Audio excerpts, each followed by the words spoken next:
The town of Willowbrook, tucked away in the lush green hills and bordered by thick whispering forests, was a place where time seemed to slow down. Life was simple and quiet, with days marked by the chime of the church bell and the laughter of children playing in the fields. It was on one such serene evening under a canopy of stars that the extraordinary unfolded. Mia, a spirited 16-year-old with an insatiable curiosity, was the first to notice the unusual light in the sky. She was lying on the grass in her backyard, tracing constellations with her finger, when a sudden brilliant flash caught her eye. It wasn't a shooting star or a plane. It was something much more mesmerizing and strange. "Mia, come look at this," called out her friend Jake, who had also noticed the light while biking through the neighborhood. Within minutes, a small group of friends, including the cautious Sam and the adventurous twins, Lily and Leo, had gathered. They decided to follow the light, which seemed to be moving purposefully towards the nearby meadow. As they approached the meadow, the light grew brighter, casting an eerie glow on the surrounding trees. The air buzzed with an electric tension, making the hairs on their arms stand up. The group's chatter died down, replaced by a collective breathless anticipation. In the center of the meadow stood an object that defied their understanding. It was a spacecraft, sleek and otherworldly, with a metallic surface that shimmered with hues of blue and silver. The ship was egg-shaped, with no visible seams or markings, and it hummed with a soft, melodic sound that resonated deep within their chests. Before anyone could react, a door on the side of the craft silently slid open, revealing a bright, ethereal light from within. 3 figures emerged, their forms tall and slender, with translucent skin that seemed to glow from an inner light. Their large, almond-shaped eyes glistened with intelligence and curiosity, and they moved with a grace that was almost hypnotic. The teenagers stood frozen, a mix of fear and awe rendering them speechless. The alien in the lead, who later introduced themselves as Klethos, extended a hand in greeting. The motion was fluid and unthreatening, but the sight of the alien's hand, which had long, delicate fingers, was enough to trigger an unexpected reaction. "Mia, look!" Sam whispered, pointing at the alien's hand. "It's just like ours." Mia, driven by an odd sense of familiarity, raised her hand in response. To their shock, Klethos recoiled, a look of sheer terror crossing their otherwise serene face. The melodic hums that served as their language took on a higher, more frantic pitch. The other 2 aliens stepped back, their eyes wide with fear. "What did I do?" Mia asked, bewildered. Klethos composed themselves and, with a series of calming hums and gestures, communicated telepathically with the group. The aliens' thoughts flowed into the minds of the teenagers, explaining their mission and their fear. The Elysians, as they called themselves, were explorers who traveled the cosmos in search of knowledge and peace. However, they harbored a deep-seated fear of one part of the human body, the hand. This fear was rooted in their species' history, filled with encounters of violence and aggression from beings who used their hands as weapons. The Elysians' fear was not of the hand itself, but of the potential for violence it represented. The hands of past adversaries had caused unimaginable harm, and the memory of those encounters had been passed down through generations. Mia, trying to understand, slowly lowered her hand and took a step forward. "We're not like that," she said softly. "We use our hands for many things, to create, to help, to show love." Klethos and their companions seemed to relax slightly at her words, their hums softening into a more harmonious tune. They agreed to come with the teenagers back to town, to observe and learn more about these curious humans who seemed so different from the terrifying legends they had heard. As the group made their way back to Willowbrook, the sky above twinkled with 1,000 stars, and the meadow returned to its quiet serenity, forever marked by the night of the extraordinary encounter. The next morning, the small town of Willowbrook was abuzz with rumors. Word had spread about the mysterious visitors who had arrived in the night, and curiosity was at an all-time high. Mia and her friends had brought the Elysians to Mia's home, where her parents, understanding the gravity of the situation, had offered their hospitality. The Elysians, still cautious but visibly calmer, settled into Mia's living room. They sat gracefully on the edge of the couch, their luminous eyes observing everything with keen interest. Mia's parents, David and Claire, along with a few other town leaders, had gathered to meet the extraterrestrial guests. David, a man known for his calm demeanor and wisdom, began the conversation. "Welcome to Willowbrook," he said gently. "We understand that you come in peace and that there's something you fear. Can you tell us more about it?" Clythos nodded, their eyes reflecting a mix of emotions. Using their telepathic abilities, they began to share their story with the group. Images and emotions flowed directly into the minds of the humans, painting a vivid picture of the Elysians' history. The Elysians hailed from a serene planet called Elysium, a world of crystal-clear waters, lush forests, and towering spires made of a bioluminescent material. Their society was built on principles of harmony, knowledge, and exploration. For millennia, they had traveled the galaxies, seeking to learn and share with other intelligent species. However, their journeys were not always peaceful. They had encountered numerous civilizations, some benevolent and others hostile. The most terrifying of these encounters had been with a species known as the Zarkons. The Zarkons were a warlike race with a brutal history of conquest. Their hands, equipped with sharp claws and immense strength, had been used to inflict suffering and destruction upon the Elysians. The memories of these encounters had left an indelible mark on the collective psyche of the Elysians. Over time, their fear of hands had become deeply ingrained, symbolizing violence and pain. It was a fear that had persisted, even as they continued their peaceful missions across the cosmos. Mia listened intently, her heart aching for the Elysians. She raised her hand slowly, showing them her open palm.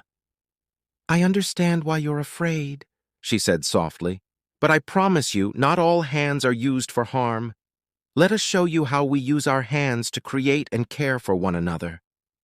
The town leaders nodded in agreement, their faces filled with compassion. They suggested that the Elysians spend time in Willowbrook, observing and interacting with the townspeople. This, they believed, would help the Elysians see the true nature of human hands. Over the next few days, the Elysians accompanied Mia and her friends around town. They watched as the local baker, Mr. Thompson, skillfully kneaded dough to make his famous bread. They observed Mrs. Green, the town's seamstress, as she deftly stitched a quilt, each piece of fabric telling a story of love and warmth. The Elysians were particularly fascinated by the children. They saw little Susie and Tommy building sandcastles, their hands molding the sand with care and creativity. They watched as the schoolteacher, Miss Carter, guided the hands of her students in art class, teaching them to paint and draw. Slowly but surely, the Elysians began to relax.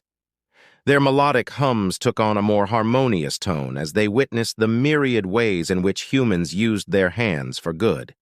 They saw acts of kindness, creativity, and love, each one chipping away at their deep-seated fear. One evening, as the sun set over Willowbrook, Clythos approached Mia and her family. "We have seen much during our time here," Clythos communicated. "Your hands, which we once feared, have shown us a different side of humanity. You create, you nurture, you protect. We still have much to learn, but we are beginning to understand." Mia smiled, her eyes shining with hope. "We're glad you're starting to see the truth. There's so much more to our hands than just the potential for harm. They can be tools for healing and building bridges between our worlds." As the Elysians continued their stay in Willowbrook, their fear gradually transformed into a sense of wonder and appreciation. They began to participate in community activities, their initial hesitation giving way to curiosity and joy. The town embraced their extraterrestrial visitors, forging bonds of friendship and understanding that transcended the boundaries of space and fear. With the Elysians becoming more comfortable in Willowbrook, their integration into the community blossomed. The townspeople welcomed them with open arms, eager to share their daily lives and learn from their otherworldly visitors. Every morning, the Elysians would join the townspeople in their routines. Clythos, along with the other Elysians, would observe the various activities that filled the town with life and warmth. One such morning began with a visit to the local farm run by the Anderson family. Mr. Anderson, a burly man with a gentle heart, showed the Elysians how he cared for his animals. His hands, rough from years of hard work, moved with tenderness as he fed the chickens and milked the cows. The Elysians watched in awe, noting the contrast between the strength and gentleness in his touch. "Your hands," Cleithos communicated, are so strong, yet so gentle. This is something we had not understood before. Mr. Anderson chuckled. Hands can do a lot of good when guided by a kind heart, he said, patting Cleithos on what seemed to be their shoulder. The Elysians' journey of discovery continued at the local school. Miss Carter invited them to join her art class, where children's laughter filled the air. The Elysians were fascinated by the vibrant colors and the creative energy that flowed from the children's hands. They watched as small fingers carefully painted pictures, sculpted clay figures, and created paper crafts. One child, a shy girl named Emma, approached Cleithos with a painting she had made. It depicted the Elysians standing hand in hand with the townspeople under a bright, starry sky. "This is for you," she said softly, holding out the painting. Cleithos accepted the gift, their eyes shimmering with emotion. "Thank you, Emma. This means a great deal to us." The days turned into weeks, and the Elysians became a part of the fabric of Willowbrook. They attended community gatherings, participated in local traditions, and even started to share their own culture with the townspeople. One evening, they demonstrated a mesmerizing light dance, a traditional Elysian form of expression where their translucent bodies glowed in sync with their melodic hums. The townspeople watched in awe, appreciating the beauty and grace of their visitors. However, not all was peaceful. One afternoon, while the Elysians were learning to play a simple game of catch with the local children, a group of men from a neighboring town arrived. These men, led by a burly, rough-looking individual named Hank, had heard about the extraterrestrials and saw an opportunity for gain. "Hey, aliens!" Hank called out, his voice loud and menacing. "We know you've got advanced technology. Hand it over, or we'll make you regret coming here." The Elysians, sensing danger, instinctively drew back. The townspeople, led by Mia and her friends, quickly formed a protective circle around their visitors. "Leave them alone!" Mia demanded, her voice steady despite the fear gnawing at her insides. "They are our guests, and we won't let you harm them." Hank sneered, raising his weapon threateningly. "Out of the way, girl, or things will get ugly." Just then, David, Mia's father, stepped forward. "Put down your weapons, Hank. Violence won't solve anything. We can talk this out." Hank hesitated, clearly taken aback by the townspeople's bravery and unity. His men, seeing the firm stance of the community, began to waver. The tension was palpable, but the townspeople did not budge, their hands linked together in a powerful display of solidarity. Mia, heart pounding, raised her hand not in threat but in a gesture of peace. "Please, Hank, look at what we're doing here. We're learning from each other, building something good. You don't have to resort to violence." Hank looked around, seeing the determined faces of the townspeople and the calm yet fearful eyes of the Elysians. Slowly, he lowered his weapon. "Fine," he grumbled, "but don't think this is over." As Hank and his men retreated, a collective sigh of relief washed over the crowd. The Elysians, moved by the courage and unity of their new friends, felt a deep sense of gratitude. Cleithos approached Mia and her father, their voice filled with emotion. "Your hands, which we once feared, have shown us the true strength of humanity. They are instruments of peace and protection, not just harm. We have learned much from you." David smiled warmly. "And we've learned much from you, too. Fear can only be conquered through understanding and trust." The incident had brought the community even closer together, and the Elysians felt more at home in Willowbrook than ever. They continued to participate in the town's life, their fear transforming into respect and admiration for the human spirit. The summer sun hung low in the sky, casting a golden hue over Willowbrook as the townspeople prepared for the annual Harvest Festival. This year's celebration had a special significance. It was the first one to include their extraterrestrial guests. The town square was adorned with colorful banners, tables laden with food, and a stage for performances. The Elysians were eager to share a piece of their own culture, having prepared a special light dance to celebrate their newfound friendship with the humans. As the festival commenced, the atmosphere was filled with laughter, music, and the aroma of freshly baked pies. The Elysians mingled with the townspeople, their initial apprehension long gone. Cleithos, Mia, and her friends moved through the crowd, sharing stories and marveling at the human capacity for joy and celebration. However, the tranquility of the evening was shattered when a group of menacing figures arrived, led once again by Hank. This time, they were more determined and better prepared. Armed with makeshift weapons and driven by greed, they pushed through the crowd, creating a ripple of fear. "Hand over your technology!" Hank demanded, his voice booming over the festival's joyous sounds. "We know you have something valuable, and we're not leaving without it!" Panic spread among the townspeople, and the Elysians instinctively gathered together, their eyes wide with fear. Mia stepped forward, her heart pounding but her resolve firm. "Hank, this is not the way. We've shown you that these beings are our friends. They mean us no harm." Hank's eyes narrowed. "Friends? They're just aliens. They have things we can use, things that could make us rich." The crowd parted as David, Mia's father, approached Hank. "You're not thinking clearly, Hank. Violence and greed won't bring you what you want. We can work this out peacefully." But Hank was beyond reason. He lunged forward, attempting to grab Clethos, who recoiled in terror. The townspeople gasped, but Mia acted swiftly. She stepped between Hank and Clethos, raising her hands in a gesture of peace. "Hank, stop!" she shouted. "We can find a way to resolve this without hurting anyone." Hank hesitated, but his men were already closing in. The situation seemed dire until an unexpected ally emerged. Mr. Anderson, the burly farmer, stepped forward, his face a mask of determination. "Enough!" he bellowed, his deep voice cutting through the tension. "This is not how we do things in Willowbrook." Inspired by his bravery, other townspeople joined in, forming a protective circle around the Elysians, their hands linked together, creating a human barrier of solidarity. The Elysians, seeing this act of unity and courage, began to hum in harmony, their melodic voices filling the air with a calming resonance. Hank's men, faced with the unwavering resolve of the townspeople and the otherworldly harmony of the Elysians, began to falter.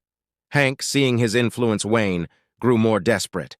"You'll regret this," he shouted, but his words rang hollow. Mia, seizing the moment, addressed the crowd. "We stand together, not just as humans, but as beings capable of love and understanding. The Elysians are not our enemies. They are our friends. Let's show them what humanity truly means." Moved by her words, the crowd began to cheer, their voices drowning out Hank's threats. Realizing he was defeated, Hank lowered his weapon and slinked away, his men following reluctantly. The tension dissipated, replaced by a renewed sense of community and solidarity. Clethos stepped forward, their eyes filled with gratitude. "You have shown us the true power of your hands, not in violence, but in unity and protection. We are honored to call you our friends." The festival continued, the earlier confrontation now a distant memory. The Elysians performed their light dance, a beautiful display of luminescent harmony that captivated everyone. As the night wore on, the bond between the humans and the Elysians grew stronger, solidifying the friendship forged through shared adversity. Under the starlit sky, Mia and Clethos stood together, reflecting on the events of the evening. "We've come a long way," Mia said, her voice filled with hope. "There's still so much we can learn from each other." Clethos nodded, their eyes shining with understanding. "Indeed, Mia. Our journey has just begun, and together we can build a future where fear is replaced by trust and unity." As the festival drew to a close, the townspeople of Willowbrook and their alien guests knew that they had forged a bond that would withstand any challenge. They had faced fear and confrontation together and emerged stronger for it. The human hand, once a symbol of terror for the Elysians, had become a symbol of hope and friendship. In the days following the Harvest Festival, Willowbrook settled back into its usual rhythm, but with a renewed sense of unity and purpose. The Elysians, no longer seen as mere visitors, had become an integral part of the community. Their presence brought new perspectives, and their technology, once feared, was now a source of fascination and learning. Mia and her friends spent many afternoons with the Elysians, learning about their advanced science and peaceful philosophies. Clethos and the other Elysians, in turn, absorbed the warmth and creativity that characterized human life. The exchange of knowledge and culture enriched both species, creating a symbiotic relationship that benefited everyone. One morning, as Mia and Clethos walked through the town square, they noticed a group of townspeople gathered around a new monument being erected. It was a sculpture, crafted by the local artist Mrs. Delgado, depicting human hands and Elysian tendrils intertwined in a dance of unity. The sculpture was a symbol of the bond that had been forged between the two species, a testament to overcoming fear through understanding. As they admired the sculpture, Mayor Thompson approached them, a smile on his face. "This monument represents the future we're building together," he said. "A future where our differences make us stronger." Clythos nodded. "It is beautiful, a true representation of what we have achieved together." The Elysians had also begun sharing their advanced medical knowledge with the town's doctors, leading to significant improvements in healthcare. They introduced new techniques for healing wounds and curing diseases, which were adapted and integrated with human practices. The town's clinic, once modest and limited, had become a beacon of hope and health for the entire region. Meanwhile, the children of Willowbrook and the young Elysians formed friendships that transcended the barriers of species. They played together, learned each other's games, and shared stories. These young minds, unburdened by the prejudices of the past, embodied the true spirit of integration and cooperation. One evening, as the sun set over Willowbrook, the townspeople gathered for a special ceremony. The Elysians had prepared a gift for their human friends, a tree from their home planet of Elysium. This tree, called the Lumina tree, had bioluminescent leaves that glowed softly at night, symbolizing enlightenment and growth. Clythos and Mia, standing side by side, planted the Lumina tree in the town square. As they covered its roots with soil, the tree began to glow, casting a gentle, ethereal light over the gathered crowd. The townspeople watched in awe, their faces lit by the soft luminescence. "This tree," Clythos began, "is a symbol of our friendship and the shared future we are cultivating. It represents the light we bring to each other's lives." Mia smiled, her heart full. "And it reminds us that even in the darkest times, we can find light if we stand together." The crowd cheered, their voices blending in a harmonious chorus. As the night deepened, the Lumina tree continued to glow, a beacon of hope and unity. Months turned into years, and Willowbrook flourished as a model of interspecies cooperation. The story of the town and its alien visitors spread far and wide, inspiring other communities to embrace diversity and overcome fear. Scholars and leaders from different parts of the world visited Willowbrook to learn from its example, and the town became a symbol of what humanity could achieve when guided by compassion and understanding. The Elysians, having found a new home among the humans, continued their explorations, but now they did so with a profound appreciation for the friends they had made. They carried the lessons of Willowbrook with them, spreading the message of unity and peace across the galaxies. Mia, now a young woman, looked back on the journey with pride. She had grown alongside the Elysians, learning the true power of empathy and collaboration. She knew that their work was far from over, but with each step forward, they were building a brighter, more connected future. And so, under the glow of the Lumina tree, the people of Willowbrook and their Elysian friends celebrated their shared journey, knowing that together they had transformed fear into friendship and created a legacy of hope for generations to come.